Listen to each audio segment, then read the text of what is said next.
Several months ago, my office received a protected disclosure from Eglin Air Force Base indicating that there was a UAP incident that required my attention.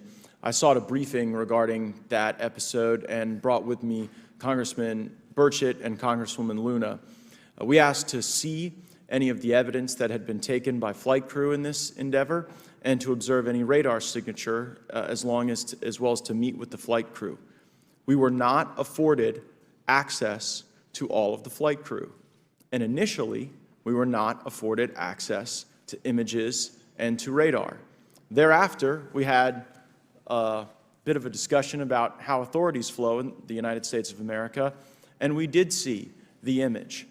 And we did meet with one member of the flight crew who took the image. The image was of something that I am not able to attach to any human capability, either from the United States or from any of our adversaries. And I'm somewhat informed on the matter, having served on the Armed Services Committee for 7 years, having served on the committee that oversees DARPA and advanced technologies for several years. When we spoke with the flight crew, and when he showed us the photo that he'd taken, I asked why the video wasn't engaged, why we didn't have a FLIR system that worked.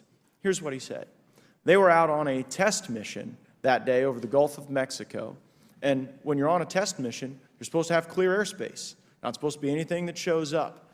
And they saw a sequence of 4 craft in a clear diamond formation for which there is a radar sequence that I alone have observed in the United States Congress. One of the pilots goes to check out that diamond formation and sees a large floating, what I can only describe as an orb. Again, like I said, not of any human capability that I'm aware of. And when he approached, he said that his radar went down, he said that his FLIR system malfunctioned, and that he had to manually take this image from one of the lenses, and it was not automated in collection, as you would typically see in a test mission.